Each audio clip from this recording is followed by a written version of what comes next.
नमस्कार, श्री स्वामी समर्थ. स्वागत आहे तुमचं माझे स्वामी या चॅनलवर. कशा आहात सर्व? मस्त ना? मस्तच राहा आणि स्वामी सेवा करत राहा. परीक्षा आता सुरू होत आहे.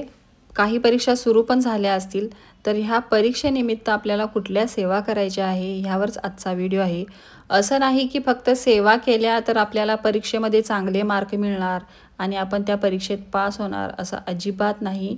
तुम्ही सेवा करणार आहात असं मी म्हणते की तुम्ही जे अभ्यास करणार आहात त्या अभ्यासाबरोबर जर तुम्ही ह्या सेवा केल्या तर नक्की तुम्हाला त्या पेपरमध्ये चांगल्या पद्धतीने मार्क पडणार आणि तुम्ही पास हे होणारच.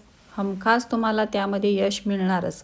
पण तुम्ही अभ्यास जर केला असेल तर, जर तुम्ही अभ्यास केला नाही आणि दिवसभर जरी तुम्ही ह्या सेवा करत बसला तरी तुम्हाला परीक्षेमध्ये चांगले मार्क मिळणार नाहीत किंवा तुम्ही पास होणार नाही. तर त्यासाठी चांगला अभ्यास करायला पाहिजे. प्रॅक्टिस घरामध्ये करा, सराव करा, अभ्यास करा, तरच तुमच्या प्रयत्नांना यश हे स्वामी देणार. तर त्यामुळे सर्वात आधी माझं हेच सांगणं आहे की परीक्षेनिमित्त जास्तीत जास्त तुम्ही अभ्यास करा. सेवा कमी करा पण अभ्यास हे जास्त करा.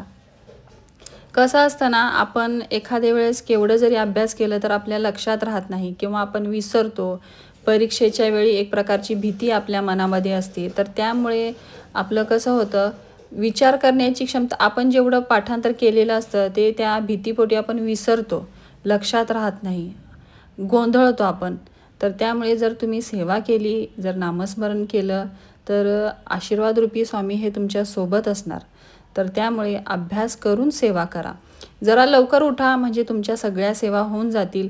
जर तुम्ही उशिरा उठला तर तुम्ही अभ्यास करणार की सेवा करणार. तर त्यामुळे नेहमी जे उठताय तुम्ही त्यापेक्षा एक अर्धा तास तुम्ही जरा लवकर उठा म्हणजे तुमच्या सेवा पण होऊन जातील आणि अभ्यास पण होईल. तर कुठल्या सेवा करायच्या? परीक्षा काळामध्ये आपल्याला जेव्हा आपण परीक्षेला जाणार आहोत, परीक्षा हॉलमध्ये गेल्यावर प्रश्नांची उत्तरे आठवत नसेल तर जवळ आपल्याला कापूर आणि तुरटी ठेवायची आहे. कापूर ठेवायचा आहे आणि तुरटीजवळ एका पुडीमध्ये तुम्ही बांधा किंवा रुमालामध्ये ते कापूर आणि तुरटी तुम्ही, कापूर तर ठेवा किंवा तुरटी तर ठेवा, दोन्हीपैकी एक काही तर तुम्ही त्या जवळ ठेवा खिशामध्ये आणि मग तुम्ही परीक्षा हॉलमध्ये जा. त्यानंतर दुसरं आहे, परीक्षेच्या आधी अगरबत्ती लावून 1 ते 9 रामरक्षा ओव्या म्हणायच्या आहेत. रामरक्षा पूर्ण म्हणायची नाही, 1 ते 9 ओव्या तुम्हाला रामरक्षा म्हणायच्या आहेत. रामरक्षामधील ओव्या तुम्हाला म्हणायच्या आहेत. हे तुम्ही मंदिरात जाऊन पण करू शकता, घरामध्ये देवघराच्या समोर बसून पण तुम्ही करू शकता. नंतर पेपर असलेला विषय लिहिलेल्या कागदावर रक्षा गोळा करून ती पुडी जवळ ठेवावी. अगरबत्ती लावायची आहे, देवघरासमोर बसायचं आहे, अगरबत्ती एक लावायची आहे आणि 1 ते 9 ओव्या आपल्याला रामरक्षामधील म्हणायच्या आहेत. आणि जी काही रक्षा ती अगरबत्तीची खाली पडणार आहे तर ती एका कागदावर घ्यायची आहे. त्या कागदावर अगोदर जर तुमचा विषय मराठी असेल किंवा गणित असेल, जो कुठला विषय आहे तुमचा आज पेपरचा, तर तो विषय त्या कागदावर लिहायचा आहे आणि त्या कागदावरती रक्षा जी आहे, रामरक्षा म्हणून जी रक्षा अगरबत्तीची पडलेली आहे खाली, तर ते त्या पुडीमध्ये तुम्हाला बांधायची आहे आणि ती तुमच्या खिशामध्ये ठेवून तुम्हाला जायचं आहे पेपरला.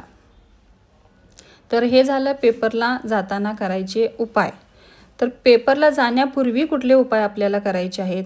आता आपण निघणार आहोत, सोमवारी तुमचा पेपर आहे आणि तुम्ही पेपरला जाणार आहात. तर घरातून बाहेर जाण्यापूर्वी शिवलिंगावर एक बेलपत्र व्हायचं आहे आणि मग पेपरला आपल्याला जायचं आहे सोमवारी. मंगळवारी हनुमानाच्या मूर्तीला गूळ फुटाण्याचा नैवेद्य दाखवायचा आणि तो नैवेद्य स्वतः पण थोडा घ्यायचा आणि मग पेपरला जायचं आहे.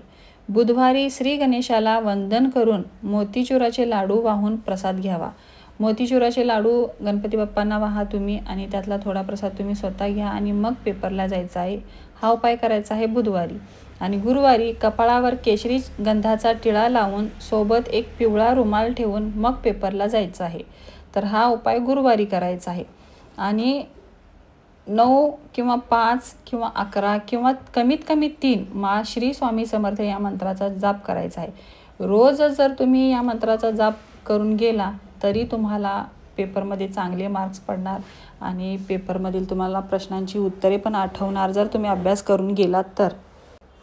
बऱ्याच वेळा आपल्याला असं होतं की मी सकाळी तर वाचलं होतं, मी सकाळी तर पाठांतर केलं होतं, ह्या प्रश्नाचं उत्तर मला येतंय पण आठवत नाही, असं होतं आपल्याला. तर त्यामुळे हे उपाय आपल्याला करायचे आहेत. पण ह्यासाठी अभ्यास पण तुम्हाला भरपूर करावा लागेल. अभ्यासही करा आणि त्याचबरोबर ह्या सेवाही करा, तर नक्की तुम्हाला परीक्षेमध्ये यश मिळणार. आता शुक्रवारी काय करायचं, शुक्रवारी जर पेपर असेल तर पांढरा पोशाख घालायचा आहे, पांढरी कपडे घालायचे आहेत आणि कच्चे दूध आणि भात हे देवीला नैवेद्य रूपी तुम्हाला दाखवायचं आहे आणि त्यातला थोडा प्रसाद तुम्हालाही खायचा आहे.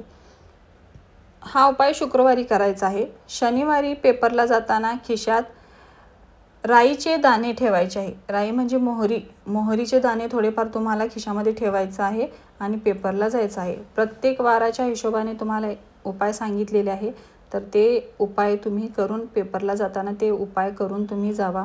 बघा तुम्हाला परीक्षेमध्ये नक्की यश मिळणार. जो प्रसाद तुम्ही देवाला ठेवणार आहात तर तो प्रसाद थोडाफार तुम्ही पण खायचा आहे आणि मग परीक्षेला तुम्हाला जायचं आहे. तर आता दूध आणि भातचा जो प्रसाद आहे तो तुम्हाला थोडा खायचा आहे. मोतीचुराचे जे लाडू आहेत त्यातला थोडाफार खायचा आहे आणि गूळ आणि फुटाण्याचा जो प्रसाद आहे त्यातला पण तुम्हाला थोडा खायचा आहे आणि मग तुम्हाला पेपरला जायचं आहे. तर भरपूर अभ्यास करा आणि त्याचसोबत हे उपाय पण करा, म्हणजे स्वामींचा आशीर्वाद तुमच्या पाठीशी राहील.